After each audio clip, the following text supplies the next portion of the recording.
All right.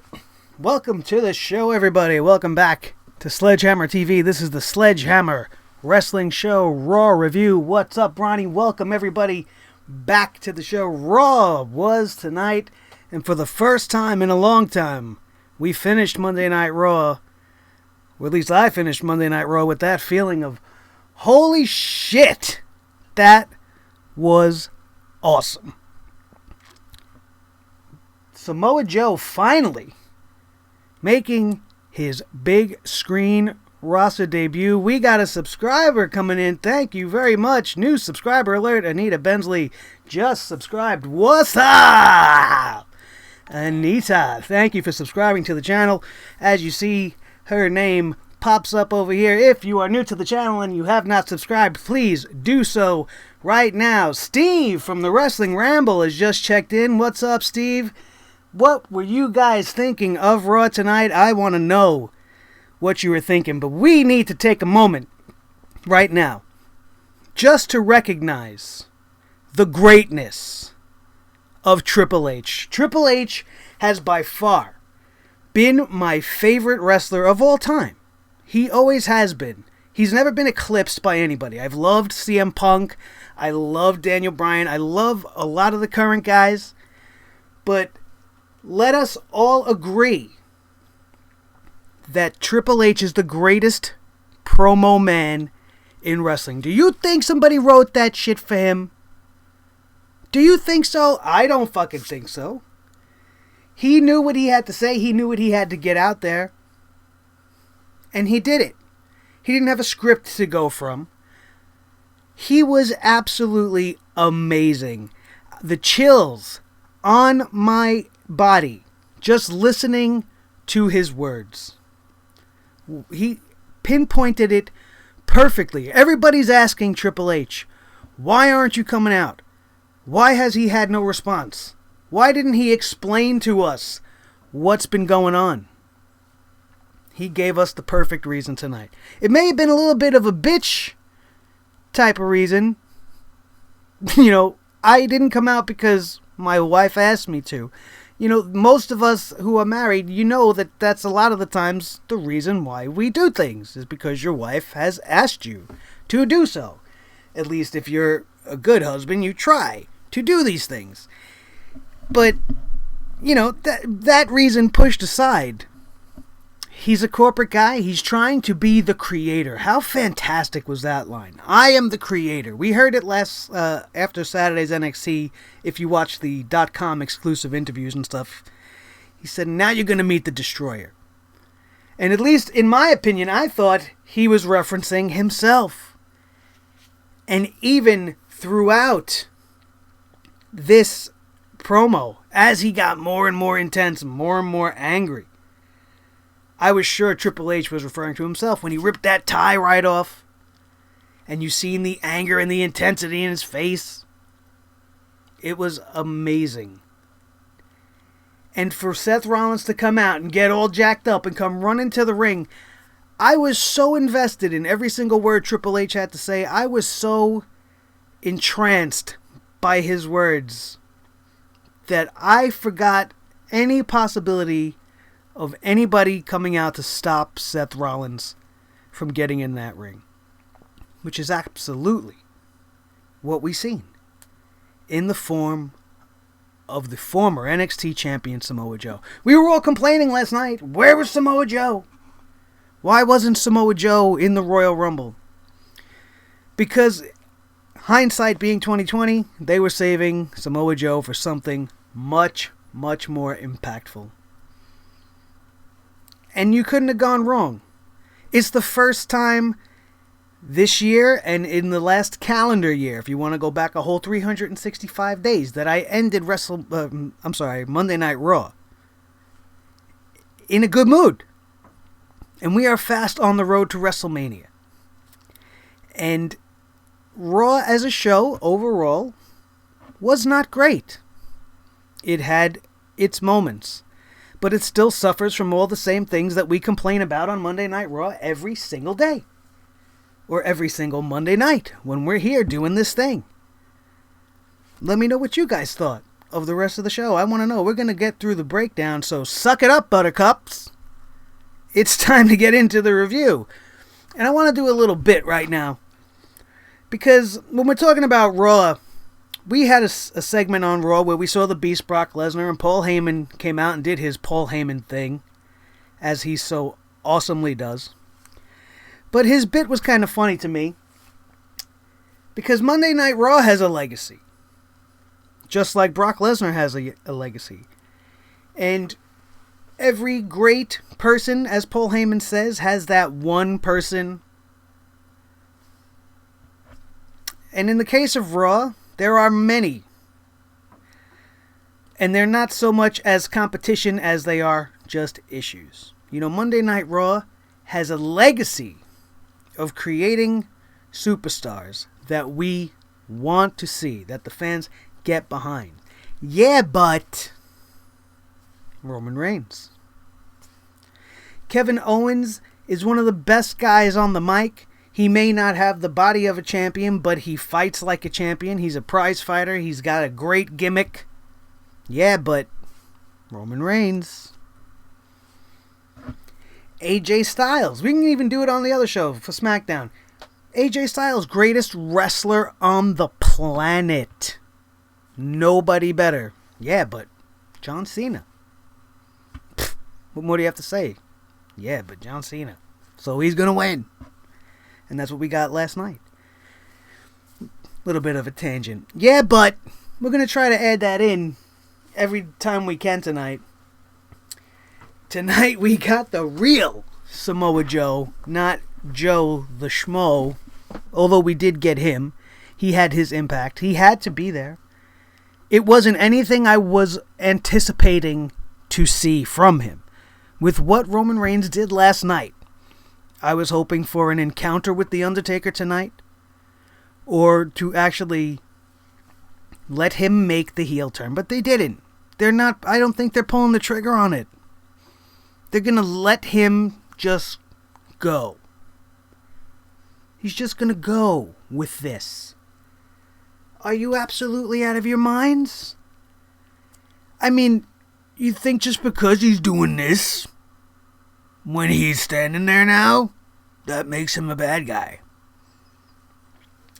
No. If they're trying to subtly do it, there's no reason for subtlety. The time is now. They have to do it, and they have to do it now. It doesn't look like that's what they're doing.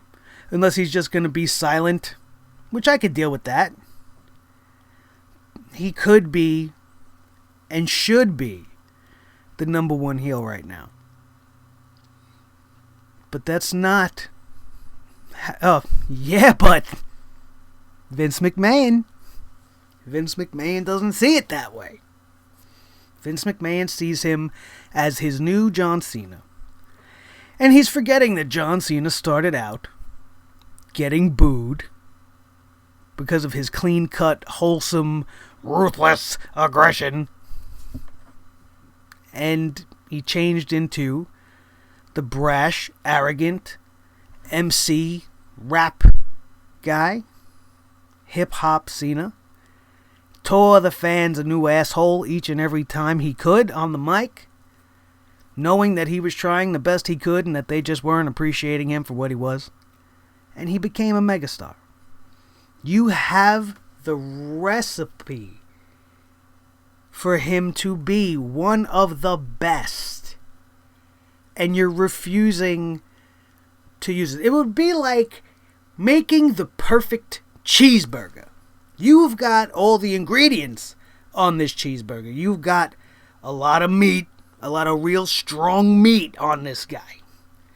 And you got the bun. You know, you got a nice crispy bun. It's a little toasted. It's a little warm. You know, just right. Fits the meat. The package looks good. But there's no lettuce. There's no tomato. There's no ketchup. If you like onions, there's no onions, no mustard. I don't know how you take your hamburger. Cheeseburger. And more importantly, there's no cheese. So you don't have the recipe complete.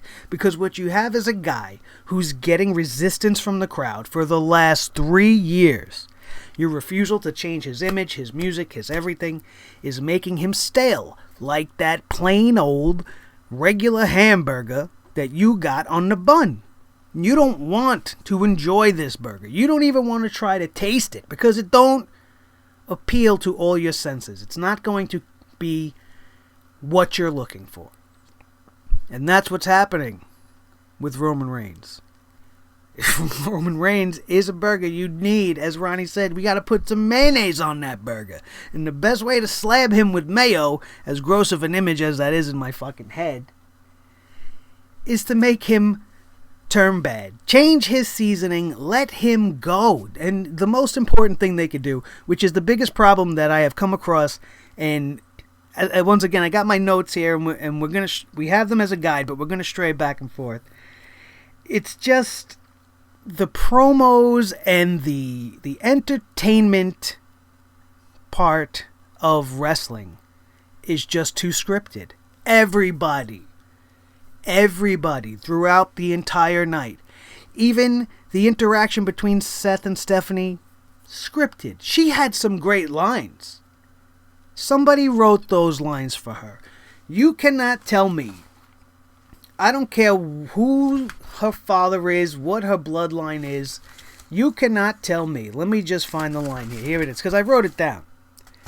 You cannot tell me that she thought on the fly in this instance.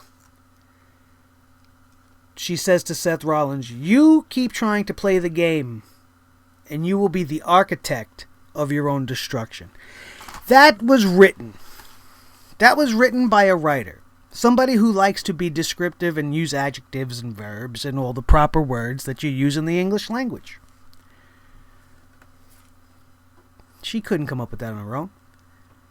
And to their credit, that's one of the better things they've come up with. Why they can't come up with more lines like that, I'll never know.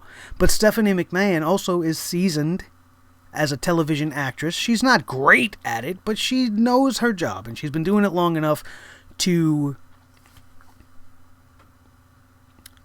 to get over anything they're going to try.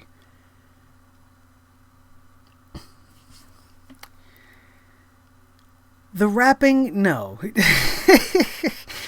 Roman, he's got like the voice to do it, but no, I don't foresee him going down a hip hop angle. Believe me, Roman Reigns, if anything, just needs a haircut and take the vest off and a new outfit and a new song and be a badass. And he'll be great. He will be great one day. It all depends on how this road to WrestleMania for Roman Reigns ends. The possibility and the potential is there. But I don't foresee it happening. Nate Reynolds, what's up, Nate? We grabbed Nate last time during the Royal Rumble review last night. He is part of the channel now. What's up, buddy?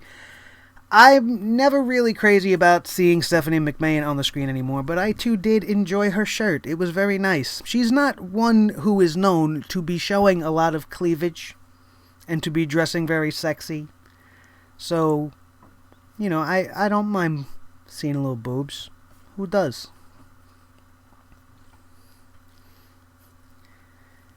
It seems like Anita is agreeing with my wife. As all of you know, Michelle is my wife, and she loves Roman, and she hates when I talk about him, because she thinks I hate him, because I yelled it at him at a live event, but that's what you're supposed to do at live events, right, guys? And you two guys seem to be in agreement. No, we don't hate Roman Reigns to the point where we want him to go away. We just hate the character. It's become stale, and he needs to change. Seth Rollins changed. Dean Ambrose changed. He needs to change. He's not the Shield. The Shield is dead. The Shield is gone. He needs to shed it all away and become Roman Reigns. The show started off tonight. We had Owens and Jericho, and they opened up the show in their entertaining fashion, as they always do. And what happens? Braun Strowman comes out, and he wants what he's been promised. He wants his title match against Kevin Owens. Kevin Owens was hysterical in this segment, and the whole thing was just kind of draggy to me. It went along way too long. They could have accomplished this without Foley coming out. It was just a little bit unnecessary. And bottom line is, we were getting Braun Strowman versus Kevin Owens for the Universal title. And my immediate thought was, and I stated it as I was eating my delicious roast beef sandwich at the time to my wife. I said, what's going to happen here, and obviously I would be wrong, and we'll get to that, would be Braun Strowman is going to win the title tonight. He's going to fight Roman at Fastlane. Roman's going to win the title there, and then take it to WrestleMania against The Undertaker. That's what I thought they were going to do. That's exactly where I thought we were going to go. Ronnie, you were obsessed with Dean Ambrose's jeans. And I love the emoji because it just puts the whole thing over the top. He might need a new pair of jeans. We could ask Renee Young, if we ever meet her, how many pairs of fucking jeans this guy has. I mean, he's a lunatic, right? So why would he need more than one pair of jeans? You know, just take them and wash them and put them back on. Who the fuck knows?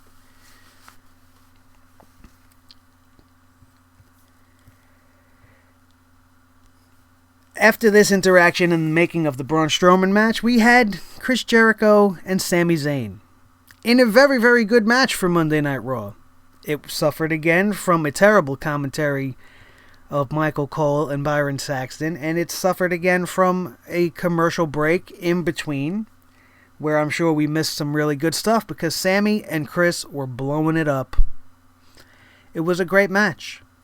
It wasn't for the U.S. title, but Sami Zayn will get the win in an impressive fashion, which leads us all to believe Sami Zayn's going to be in line for a U.S. title shot now. At least that's what should happen. That's what history states. That's what tradition would mandate. But with what they did with the Royal Rumble and what they do every single Monday night, how much do they really give a shit about tradition, huh? We don't know. After that match, we got the most cringe-worthy segment of all time. Because once again, going back to what I said earlier, when you listen to this whole thing, you can see clearly, A, they are constantly looking at the floor because they don't know what to say and they need to read the cue cards. What is all this? If the camera is here, here's my camera, okay? And a great example, here's my notes. They're down here on the floor. Did you hear that slap? Because they're on the floor. And now I'm talking to you, and I keep going, oh, I'm so frustrated, and I have to say this, and just because you hide your face doesn't mean I don't know what the fuck you're doing. You're reading. You're obviously reading. Why they cannot pay some jerk off, pay me! Give me this job to stand by the camera holding the card so that the talent is always looking towards the audience and never has to look to the floor like Mick Foley looking at his hands or me looking at my notes. It's ridiculous. We would see a lot more floor reading going on in another segment later on with Kevin Owens and Chris Jericho. Kevin Owens, who is usually liquid gold on the mic, Georgia Gold, brought to you by KFC and Gold Dust. He had so much they wanted him to say and had to express so much emotion that he couldn't help but fluster himself, as I sometimes do, as you guys see, and keep looking to the cards. This is a television program that is produced by supposedly some of the best people in the business, and they haven't figured this out. Did you guys ever see Hulk Hogan looking at the floor when he was cutting a promo? Do you ever see Ric Flair looking away for a note? Did you ever see CM Punk look to his hand for a note? No. Did you ever see John Cena looking at the floor? Did you see Triple H tonight in the ring looking at anything to guide him? No, we did not. It was absolutely terrible writing. Again, they have some talent because some of the quips that are in there are good. But if they could just get to those key little pinpoint moments a lot quicker in these segments, we maybe could get more than 5 minutes out of a cruiserweight match. I don't know. Give me a minute to pick my freaking notes up. Now that I had to do that to illustrate a point. Speaking of the cruiserweights, great little segue by me, even though I might not have meant to do that. Oh, but you know what? Before we go to the next match, there's one more thing. What's with all the childishness going on? We are adults, and I know that there are kids watching the programming sometimes, but if there are any children that are not of a reasonable age to know that what we're watching should not be emulated, as of like the age of maybe 8, 9, 10, you know not to do and say the things you see on television, right? So why are we catering to the children that should already be in bed? This segment came at us probably around 10 o'clock. I didn't really write the timing down this week. And we're an hour in. Most kids are in bed. And we have this exchange between Bayley, Cesaro, and Sheamus, and Charlotte, and Gallows, and Anderson, where the key moment of this whole thing was Luke Gallows calling them nerds. Nerds! That's how he said it. No. What is the childish insulting has got to go. It's like the sparkle crotch and all that shit. This is second grade humor. We're adults. Most of us at the show are adults. Everybody watching at home most likely are adults. Especially at that hour. You shouldn't be worried about what kids that are watching. Because the kids that are watching probably have bad parents. And they're not making their kids go to bed at an appropriate hour. And if you're old enough to stay up to the 11 o'clock hour, and you'll be old enough to understand, if your parents care enough to explain to you, that we don't do and say what we see on TV. Right, guys? Well, in certain cases anyway. So after this childish retardedness, we get a 4.5 minute cruiserweight match. Mustafa Ali versus Tony Nese. I found this match very, very interesting because Tony Nese was obviously not himself. I don't know if this guy's got the bug that's been going around the whole entire world. Look at this. See, Nate picks up what I'm putting down. He smells what I'm cooking. My daughter, too, was fast asleep by the time Bayley came out. Because the kids should be in bed. Come on. I know what I'm talking about. Nate, thank you for helping me prove my point, buddy.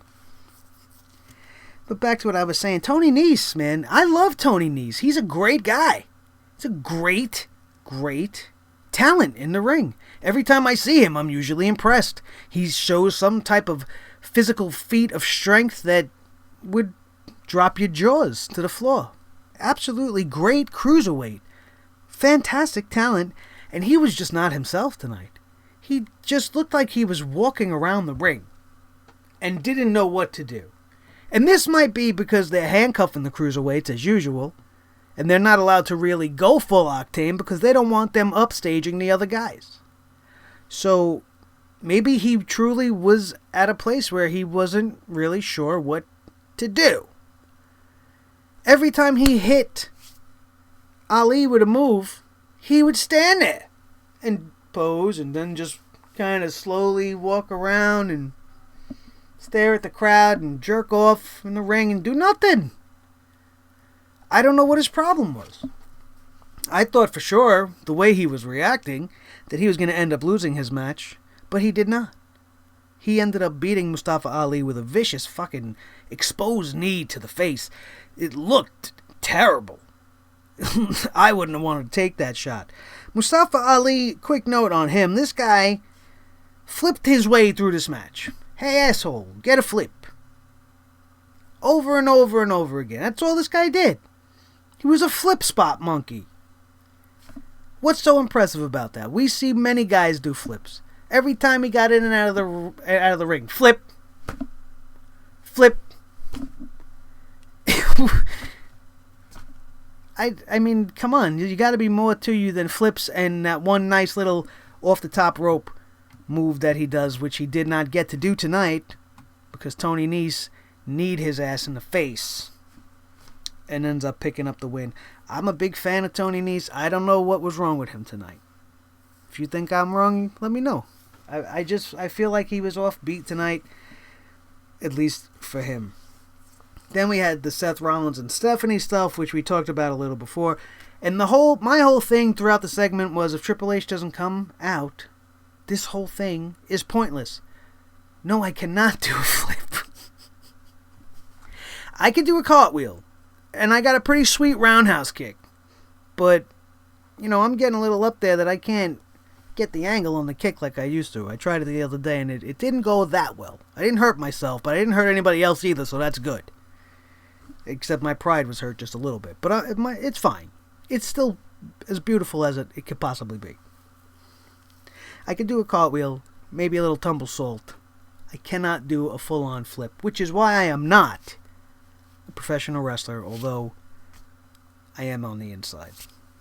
If I had enough room, you don't understand. I mean, it might look like a pretty sweet setup here, but I cannot do a cartwheel in this room. I will make a promise right now.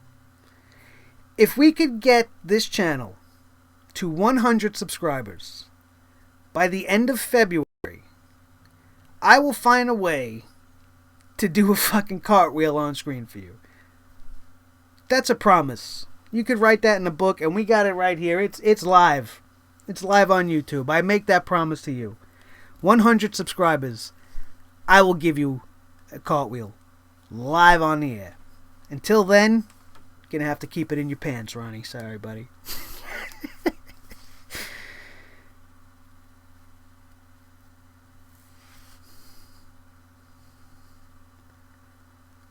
Wow, Anita checking in. She's a longtime fan, just like most of us here, man. Wahoo, McDaniel, Ricky Steamboat, and Ric Flair. Great name drops right here on Sledgehammer TV. Fantastic. We got real wrestling fans in the house. All of you guys have been so great. I want to thank you all once again for being here. If you are watching and you have not subscribed yet, just click it. Hit it. Hit it right now, as I'm asking you to, and you'll see your name pop up like Anita's did earlier on in the show, and we'll get some cool little stuff happening on the screen as it's finally happened for real. I know last time, Nate, if you did subscribe last time, nothing happened on screen. I don't know what was wrong, and for some reason it didn't work, and I apologize. But thank you, too, for doing it and for coming back, man, and for all of you guys for being here. I'm not going to break I didn't break my rib. Count on the people you know and love in your life to add in things to your show that nobody else knows what we're talking about, but we'll still add some type of entertaining value to this show. I did a kick once. I was doing my sweet roundhouse in my kitchen, and my other leg went out underneath me, and I fell right on my side. It wasn't fun for me. It was probably a pretty sight, or a funny sight for the rest of them to see. But ever since then, I had like this thing in my side, and I thought I broke a rib. But we've had tests and X-rays done, and nothing is broken. It just always has kind of felt a little weird since then, and that's the end of that. You know, I want to break a leg every single time I do this here. I'll tell you that much. Anyway, so back to the review after that interesting little sidebar. Yeah, we were talking about Rollins and Stephanie.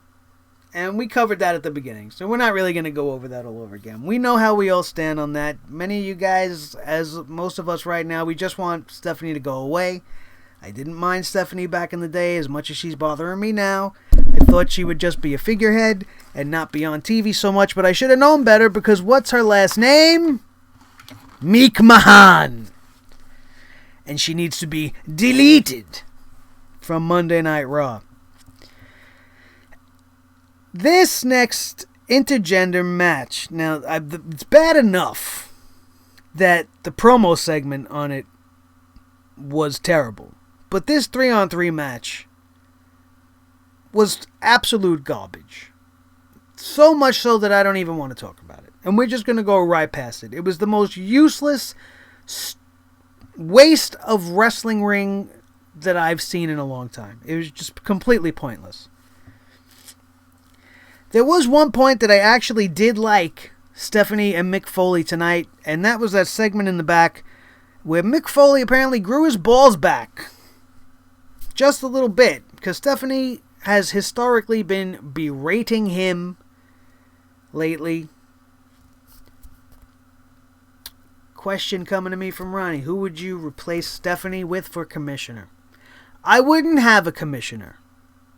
We don't need two fucking authority figures on both shows. That's been driving me crazy. It seems to be working on SmackDown, and I feel like it's not fair that we always keep saying that, because we just know SmackDown's the far better show. But the dynamic between Shane and Daniel is not a tense one. They are working together as a team, so it doesn't get annoying to have them butting heads. Shane's not talking down to Daniel. Daniel's not talking down to Shane. But on Raw, it's the complete opposite. Stephanie has been acting like her father and making Mick Foley look like a jerk-off. And I loved that he finally was able to call her out on it a little bit. And he was like, hey, listen, you put me in charge, so let me be in charge. And I need you to back me up, and you need to back me up. And, you did this bullshit with Triple H's music. Don't tell me you didn't. She tried to blame the production team, say somebody made an error, and Mick's like, don't give me that shit. I'm paraphrasing, obviously, because Raw would never use that language. And it was fantastic. They questioned each other's motivations and whys, and Mick Foley actually came out on the upper end of this verbal sparring session, and I couldn't have been more happy. Little sidebar on Mick Foley. I do not like the way the man looks. Not physically, because he looks healthy, but it's almost as if since he lost all this weight and cut his overabundance of hair, the man legitimately can't walk anymore. Watching him attempt to walk, I don't want to call it a stumble because I'm not trying to be disrespectful. I'm a concerned fan looking at this man saying, maybe you should be home chilling. Just be up on your couch with your wife, your lunatic wife with her gigantic massive boobs and psychotic brain, and your other children, and, because they need you to be their dad, and you could train Noel and stuff, but sit down. Have a seat, bro. Like, you're hurting me. Just by watching. It bothers me. That's a good one. If you had to replace her, put $1. I would, you know what? You could replace her with a cardboard cutout of herself. That would be better for me. Stephanie McMahon's in charge. She stands here silently in the background and doesn't move. That would be great. Make Frank the Clown the fucking commissioner, because that's how useless it is. The commissioner's position means nothing if there's a general manager. Historically, go back on the network and watch. You'll see any episode of Raw in the 2000s after the brand splits and we had GMs and all this nonsense start happening. There was never a commissioner and a GM. It was either or. It just was whatever Vince decided to call it at the time. Holla, holla, holla. Playa. Teddy Long. That's a great idea. I heard little footsteps running down the hallway. My daughter just woke up. She hasn't been feeling good, so my wife's probably going to take her back to bed. That doesn't mean we have to leave. We're here, and we're alive, and we're going on. Teddy Long would be a great dollar bill replacement. So would Shane. Because look at what Shane did over there. That's what they could do. That would be a great thing for WrestleMania. Have Stephanie put her not title, but her business title on the line, and then make them lose, and she goes away. And then Shane is the commissioner of the WWE, all-encompassing, one man at the head of both. And you got your GM, Daniel Bryan, and your GM, it's not going to be Mick Foley because he's going away. Who could it be? You could bring in Hogan. You could bring in anybody from the old days. It wouldn't make a difference. They're really just a figurehead. It all is a matter of whether or not they can perform and how they can entertain us. Co-GMs is different. Co-GMs breeds friction because it's not two separate titles. It's two people sharing one job. Somehow, in the logic of the WWE, the commissioner has a higher power than the GM. Whereas they're actually this, on the same exact playing ground, as we said before. It's just a different label for the same position. So, essentially, you are co-GMs. If they would have branded it that way, I think the tension on Raw would be much more easy to take, because it's not the boss coming down on the GM. It's two people, as Ronnie liked to mention, similar to Bischoff and Stone Cold, which was probably one of the best pairings ever. The closest thing you could come to this back in the early Attitude Era or late Attitude Era days is also when you had guys like Mick Foley were commissioner, but Vince was in charge. So he was always butting heads against the head of the company, which is what I mean when I say that's what they should be doing with Shane. Vince McMahon is another one, like Mick Foley, that just needs to go away. The Roman Reigns experiment is a failure. Everything he's trying to push on us is not what we want to see. Big Cass is going to be next, you guys. He's got it in his brain that Big Cass is going to be one of the next big things in wrestling, just like he did with Roman Reigns 6 years ago. So if we don't unseat him now, we're going to have all the wrong people put in place for the next few years. And it's going to continue on the road we've been on. And I'm not liking that. I'm not liking that one bit. Lieutenant commissioners. See, you could break it down however you like.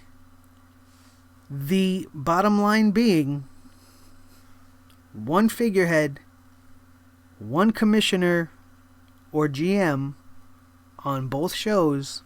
That's the dynamic. So there's a higher authority for both people to be able to have stakes. Like, you need to feel like your job could be at stake in order to perform better. You know what? I didn't even realize that there was no New Day on the show tonight. I did, however, realize there was no promo for Emelina. And I don't know whether to be grateful for that or not. Because if you're going to keep doing something, you might as well keep doing it. And now you made everybody completely forget. And maybe it was intentional. But maybe in order for us to feel surprised again, they're going to not even show us that promo clip and make us completely not care at all. And then go, hey, look, it's Emelina, or whatever they decide to call her when they finally make her show up. Look at this. Anita coming in with a great one. Yes. Sting. There you go. You know what would be historic? You got me thinking now. What if you had Sting as the general manager on SmackDown and Ric Flair as the general manager on Raw? Or vice versa. Either, or however you want to do it. That would be amazing. Can you imagine that? Ric Flair's Raw versus Sting's SmackDown. Look at that. The S's and the R's. It just worked itself out. I didn't even mean to do it that way. Sting's SmackDown, Ric Flair Monday Night Raw. I'm getting ahead of myself. There is no way in hell, no chance, that Vince would ever put those two guys in charge of anything, especially simultaneously. Which is why I'm a little confused about this Brock Lesnar Bill Goldberg thing. Vince McMahon is usually very down on everything that came from anywhere else. If you came from WCW, if you came from TNA, and you were already known in any way, he shit all over you. Look what he did to guys like Jeff Jarrett. And countless others. There were a bevy of guys that came to the WWE from TNA and had zero success until NXT was born. That's right, Ric Flair used to do Raw as the GM when it first happened, which is why it would make perfect sense. But you can't have Daniel Bryan as the GM forever. This man's eventually going to make his way back into the ring, or he's going to go away. Again. And either way, it's like everything needs to evolve and change. So if Ric Flair were to get his hands on Monday Night Raw again, once maybe Mick Foley steps down, Stephanie appoints her husband's best friend as the new GM, her husband's mentor. We all know how Hunter feels about Flair. Who would Shane counter with? Maybe Daniel Bryan's getting back into the ring, or he's going to go be a dad. You bring in Ric Flair's number one nemesis, the man called Sting.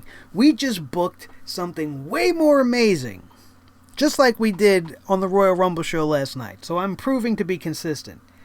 That would be fucking fantastic, which means we'll never see it. You guys are going crazy over here. Would be awesome to have Kurt Angle be GM on SmackDown and Sting be the GM of Raw. That would be great too. But in that case, I mean, everybody would want to see Sting versus Angle. Eventually. I mean, I already want to. Just thinking about it. Who wouldn't want to see Sting versus Kurt Angle? But we know Sting's not going to wrestle again. We don't really know what Kurt's wrestling future is entailing. I thought for sure he was coming out last night. Out of everybody.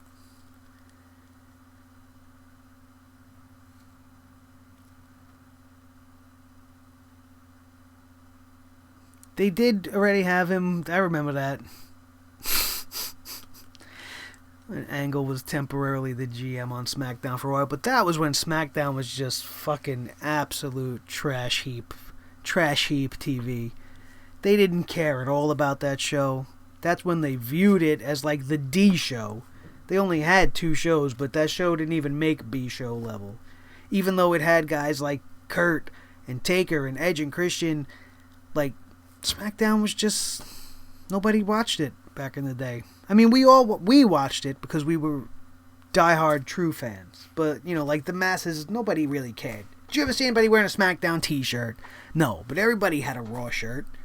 I had a Raw shirt. My best buddy had a Raw shirt. We all had one. I never had a SmackDown shirt. I would now. I definitely would now. That is a possibility.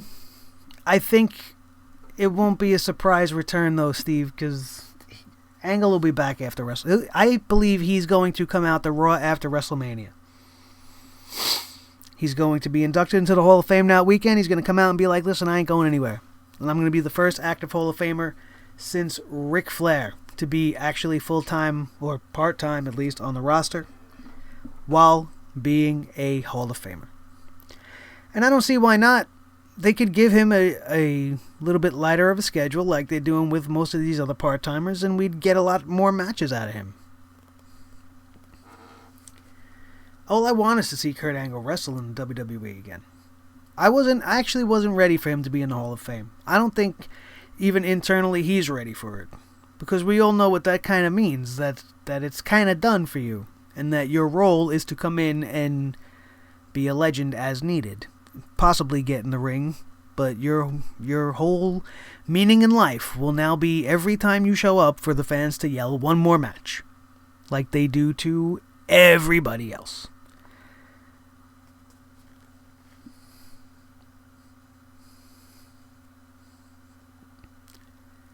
Ronnie once had a Velocity shirt. Wow. That's true fandom, Ronnie. That's hardcore support.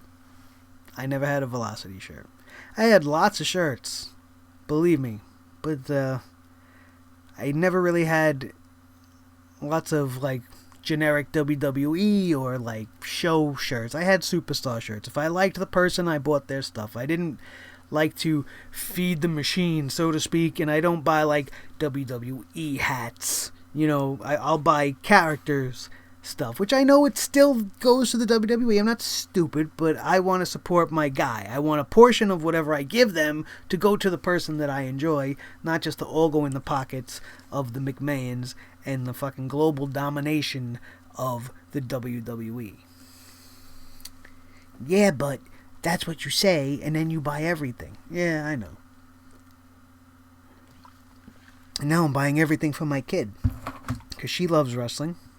She loves Bailey. She loves Becky. She loves all the people she's supposed to love. And her favorite male wrestler is Seth Rollins. So far so good on that front. She's got good taste, this kid. We'll see how that develops. I watched everything.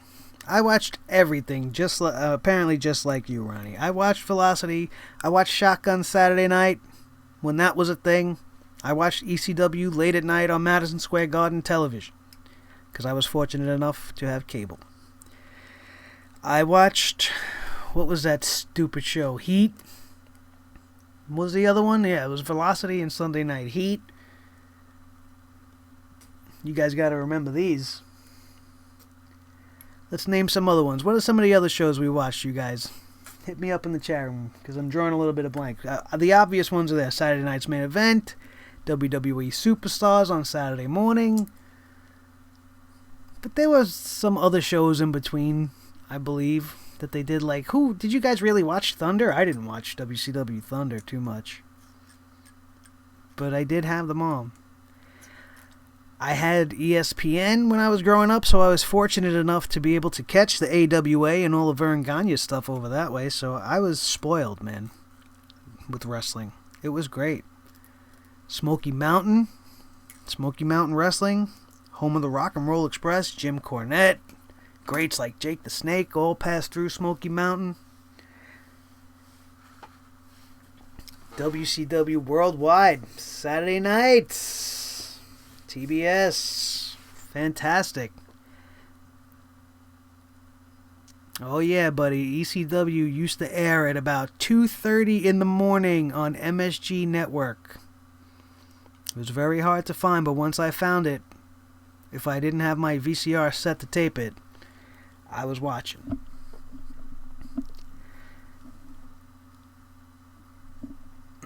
World Class was something I didn't get to watch as a kid, but I did know of it through the wrestling magazines. I used to buy PWI, I had Pro Wrestling Illustrated, delivered to my house. Not just WWE magazine. XPW, I remember that. That was maybe, like 3 months long? X-Pac, wasn't he like the world champion? That was when like ECW first went in the tank. They were trying to start up a new one somewhere else. WCW PlayStation game used to make me fucking laugh, bro. It used to make like the little animated vignettes on the characters when you used to select them. I think that was Monday Nitro. The Nitro game for PlayStation. Just the way it was animated. They were video sequences, but they just looked fucking terrible. We didn't know how terrible they were until we were fortunate enough to live in this HD 4K fucking revolution. And then you look back at what we watched, the garbage, the quality of some of the shit we had to sit through. Holy cow. And that's only being brought to my attention through the network, by the way. You go back and watch something from the early 1980s or the late 70s, like an old classic MSG card or something from the Boston Garden, you know, from 1982. And it just looks like you have low kilobytes per second. But it's streaming 100% because that's just the quality of the video. Saturday morning slam. Wow. What about Livewire? Anybody remember Livewire? That was more like a news show. You want to talk about Todd Pettengill? That was his freaking show. That show was also notorious for a segment where Vince Russo showed up, and obviously this was scripted. It was after Vince gave his little, "We don't want you to think that we're dumbing you down, and we want to give the fans what you want," and blah, blah, blah speech to us before Monday Night Raw. And they had this little show, Livewire, and Vince Russo was like, "We have to stop treating the fans like this, and we gotta start doing this. This is crap. We're giving them crap." And this was on the show. And it was the first time as a young man, anyway, that I was like, are they giving me the ins of the business? This is great. And then from that point on, we had the Attitude Era come into effect shortly after that. Confidential was a great concept that they did not capitalize on. They did maybe 2 or 3 episodes. I had the DVD, which was called The Best of Volume 1.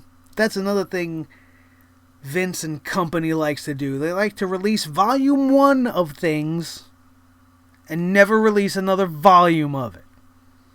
I had countless Volume 1s. Wrestling Greatest Rivalries, Volume 1. Bret Hart versus Shawn Michaels, which is now on the network. It was released as a DVD back in the early 2000s. Never once again was there another one. We also had something called From the Vault, Volume 1. The collection of Shawn Michaels. Shawn Michaels' greatest hits. Whatever you want to call it.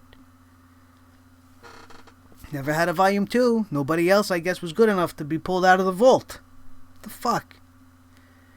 They're doing the same thing with the network. I want to remind everybody, since I got everybody here now, some of you who have just subscribed, you're not aware of this. We have been nominated for a Wrestling Radio Award. Steve knows all about this because Steve and the Wrestling Ramble have also been nominated for the very same award. We are friendly competitors in this competition. That's how we met, was through this radio award show.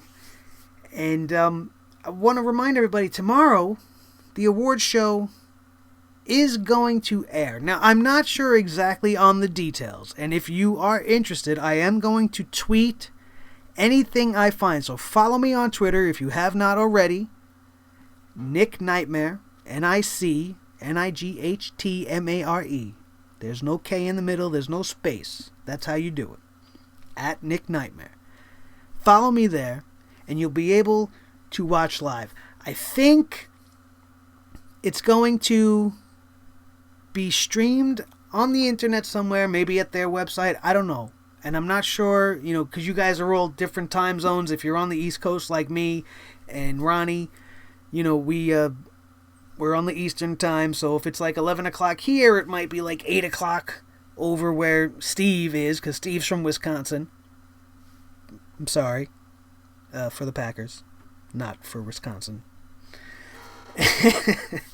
I just want to remind everybody that if you voted for us, Ronnie, I know you definitely voted for me because you made me aware of when the voting even happened, so I know that you were on top of that and supported the show there, and I want to thank you for that, brother. You were awesome for that. And, we're going to see the results. I filmed a little commercial thing for them. I sent it in. I don't know if they're going to use it or not, but supposedly I'm going to get a feature segment during the show. So if you feel like watching, I'm going to tweet the link as soon as I get home from work tomorrow. So at about 7 o'clock tomorrow, I should have all the information by 7 p.m. and I will tweet the information. Also, I will probably put a link to it on the Sledgehammer Wrestling Show Facebook page, which is, if you are not familiar with that, you can go check it out, go look it up, go check in over there. I'm not really on top of that as much as I should be. And I'm also not sure how to link it to my YouTube stuff as opposed to my personal page. But I'm going to have everything listed there. Keep your eyes peeled and get ready for that if you're interested in watching. Good luck, Steve, man. If I don't win it, I hope it's you. And if you don't win, I hope it's me. And as much as I love JD, I hope it's not him at all, because he's not a new show. He's been around for 3 freaking years. And I want him to win for best new show, because that's who I voted for each and every day for best show of the year. I'm sorry, we're the best new show. Or Steve. Rock and roll, buddy. We definitely went off schedule with the Monday Night Raw review, but I think we talked about everything that needed to be talked about. Let's do something a little fun right now. Everybody just hit the letter H for me. I want to see a bunch of H's come up in that chat room right now. In honor of the man, the game, Triple H. Even if you don't like him and you've never been that big on him, just for me. Let's see a bunch of H's in the chat room on my channel for me. Hit that like button while I'm mentioning it right now. Go hit that thumbs up for me. Make sure you show your love for the Sledgehammer TV network on YouTube.